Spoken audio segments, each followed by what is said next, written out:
સ્પેન્તોમેદ ગાથા હા 47મો વૃદ્ધિ કરનાર, ખુશાલી બક્ષનાર, અશોયનો પિતા ઔર્મસ સ્પેનામિનોની સંફના અશો લોકોને સુખ અને અમરગી જે તેની ઉત્તમ બક્ષેશ છે તે બક્ષે છે. માટે તે મેળવવાને નેક મનસની, ગવશની અને કુનશની અખત્યાર કરવી. ગમે તેવો કૌવતમંદ માણસ હોય, પણ જો તે દરવનને મદદ કરે તો તે પોતાના સઘળા કૌવત છતાં હાજતમંદ છે.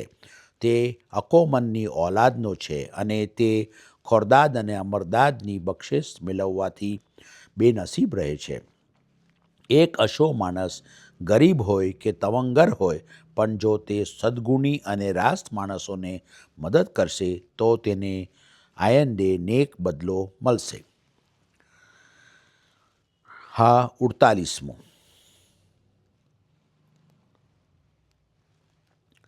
ભૂંડા અને ભલા બેઉ ઔર્મઝની શેતાયેશ કરશે. અશો જરથોસ દુનિયાના ભલા સેવટ માટે ખાતરીપૂર્વક છે. તે વખતે સર્વે જણા ઔર્મઝની નેક શિખામણ પ્રમાણે ચાલીને નેક અક્કલથી તેની સંફના થશે. સારો પાતશાહ રાજ અમલ ચલાવનારો થાય, બુરો પાતશાહ રાજ અમલ નહીં ચલાવે એવું જરથોસનું ઈચ્છવું છે. પવિત્રાય જન્મથી જ ઉત્તમ છે. ગાય ગોસ્પનની જતન લઈને તેઓને વૃદ્ધિ કરવી ઘણું ઉત્તમ છે, કારણ કે તે આપણા ખોરાકને માટે ઉપયોગી છે.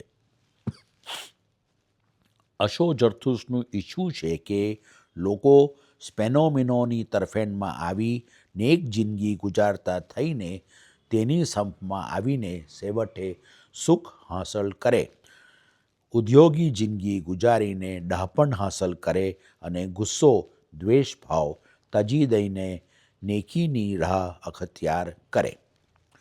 હા 49મો બુરા દેવસન લોકો અશો જરથોસના પૈગંબરીના કામમાં ઘણા હરકત નાખનારા હતા.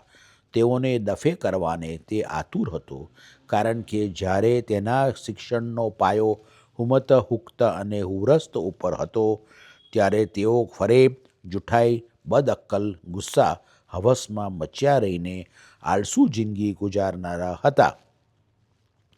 કાંઈ બી સુખભરું કામ તરફ તેઓની વલણ હતી નહીં, પણ બુરાઈ તરફ જ વલણ સાખીને દરવનને મદદગાર થઈ પડ્યા હતા. જરથોસ દુઆ માગે છે કે નેક દિન વિશે લોકોને સમજાવવામાં તે ફતેમંદ ઉતરે, જેથી તેઓ દુનિયાની વૃદ્ધિ કરવામાં મદદગાર થઈ પડે. તે અરજ ગુજારે છે કે ગુસ્તાશ, ફરસોસ્તર અને જામાસ તેના કામમાં મદદ કરીને બહેશતનું સુખ હાંસલ કરે અને બધીમાં ગિરફ્તાર થયેલાઓની સત્તાનો નાશ થાય. અશો સદ્ગુણી પુરુષોને ચિનબદ પુલ ઉપર ફરિશ્તાઓ મુબારકબાદી આપે છે અને અમૃત જેવો ખોરાક આપે છે, જ્યારે પાપીઓના રવાનને પલીદીનો ખોરાક મળે છે.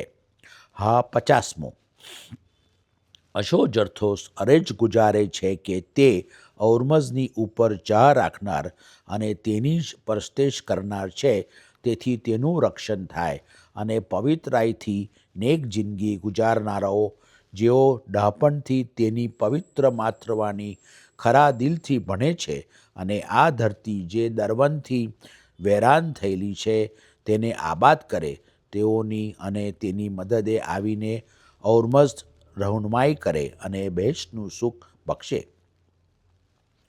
તે ખાયેશ રાખે છે કે આજીજીથી બે હાથ ઊંચા કરીને નમ્રતાથી ઔર્મઝની કવિતારૂપી સિફતો ગાઈને ક્રિયાની ભેટથી તે ઔર્મઝને પહોંચે.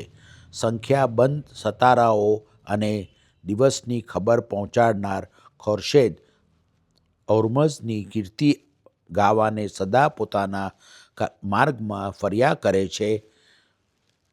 એમ અશો જરથોસ જ્યાં સુધી તેનામાં શક્તિ અને બલ છે ત્યાં સુધી ઔર્મઝની કીર્તિ ગાનારો થઈને તેને ખુશનુદ કરે, કારણ કે ઔર્મઝ નેક કામ કરનારાઓની સૌથી બુલંદ ઈચ્છા બર લાવે છે.